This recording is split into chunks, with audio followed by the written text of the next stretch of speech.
Hey, Smath here. This is our second installation on bonding, Bonding 2. We're going to draw Lewis structures now. Here's some background information. We need to look at the periodic table. So here's my periodic table with the transition metals X'd out. We're not going to do bonding with transition metals. And what we want to look at is, what are the valence electrons, the outermost electron shell, how many bonds are these elements most likely to make, and how many lone pairs will they have? Now, a lone pair is just a pair of electrons. There are always two. A pair of electrons that don't participate in bonding. Well, why wouldn't they participate in bonding? See, here's our goal. We want to be able to write structures where the more electronegative the element gets an octet. That's a stable shell for these electrons to have. Keeping in mind, the central atom is usually written first in a chemical compound. So I've got an example for every row of the periodic table, every column of the periodic table actually. So if I look at LII, the first thing I want to do is look at what are the electronegativity values of this. Make sure that I'm dealing with a covalent structure because these structures we want to be covalent. I'm going to do some ionics for you at the end. So if I look at LI has an electronegativity of 1. I has an electronegativity of 2.5. 2.5, 1. That difference is 1.5. That's in my polar region of my bond types. Let's look at that scale again. Remember, we went from 0 up to 3.3, 1.7 being there, 0.4. This was nonpolar, this was polar, and this is ionic. My lithium iodide bond is going to be right here at 1.5. It's very polar. Going to have a good separation of charge, but we still have to draw it covalently. So I draw lithium. Lithium has one dot because it's in this column. It has one valence electron. Iodine has 7 dots. So I'm going to put my iodine here. 2, 3, 4, 5, 6, 7. Now if you notice, when these two decide to share and make that bond, now look what happens. Iodine is more electronegative, and we now have 2, 4, 6, and because we're sharing, there's your octet. That's the Lewis structure of lithium iodide. That's what it looks like, putting it together to make octets. Now, let's look at a little more complex. Move next door. We went from lithium in column 1. Now we have magnesium over here in column 2. Well, let's see what magnesium is going to do. Its electronegativity values are 1.2 and 2.8. Really polar, getting very close to that 1.7 ionic line. But it's not. It's still covalent. So what do? The central atom is written first. Magnesium's in the second column. It has 2 valence and 2 bonds. I'm going to put an electron there, and then surround it with my bromine.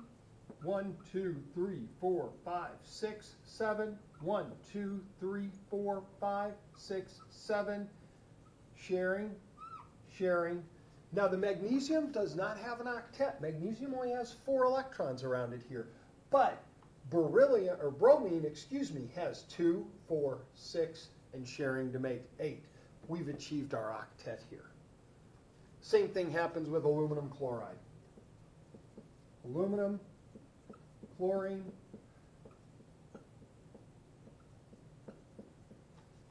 I'm going to use dashes to represent my lone pairs.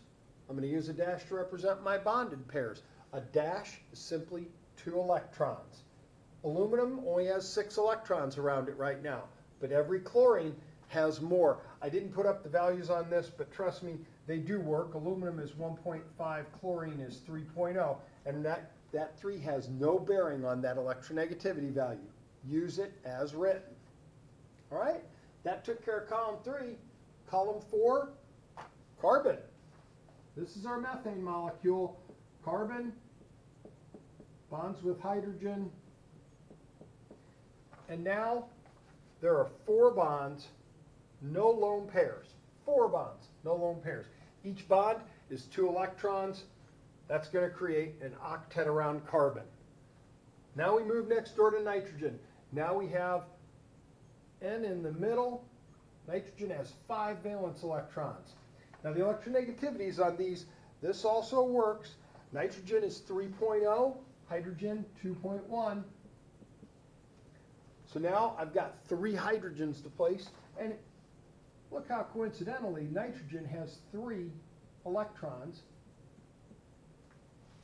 that bond up like that. Couldn't be simpler. Look at oxygen. Look at this water molecule. Now, hydrogen's 2,1, oxygen is 3,5. This case, the central atom's not written first. But let's put oxygen in the middle. It's going to bond, bond. It's going to make 2 bonds and 2 lone pairs. There's an octet around the more electronegative. These are covalent shapes. I just want to let you know this does work. This is 2.5, 2.1. Covalent shapes. Very easy to predict. If something is in the same column as nitrogen, just replace it. It bonds the same way. Ionics are different. Now if we look, this has 0.9, this has 4.0. That's very ionic, 3.1. So now we're going to use brackets because sodium doesn't have any electrons anymore. In an ionic bond, the electrons are transferred. So sodium lost its electron and became positive, and fluorine picked up its electron. There you go. Take it as an X, and it became negative. We're going to use brackets to represent those ionic charges. Do it with a coefficient, or with a subscript, excuse me. Barium, we're going to go in the middle. It had 2 valence electrons. It was in the second column. It lost both of them. Now we're going to pair it up with chlorine. 1, 2, 3, 4, 5, 6, 7, and 1 it took from barium. And we're going to do that again over on this side. 1, 2, 3, 4, 5, 6, 7, 8. And that's how we draw barium chloride. What if we have a polyatomic ion? No problem. Draw your cation. Oh, these need to have charges. Minus, +2, minus. Potassium lost 1 electron. It became positive. NO3 is a polyatomic. All we're going to do with polyatomics is throw them inside a bracket and give them their charge. When you get into AP Chem, we'll talk more about drawing the Lewis structures for those. But right now, this is a lot on bonding. Covalent structures, checking their bonds, number of bonds, number of lone pairs, and ionics, transferring electrons. A lot of information. I'm Smath. I hope this video helped you.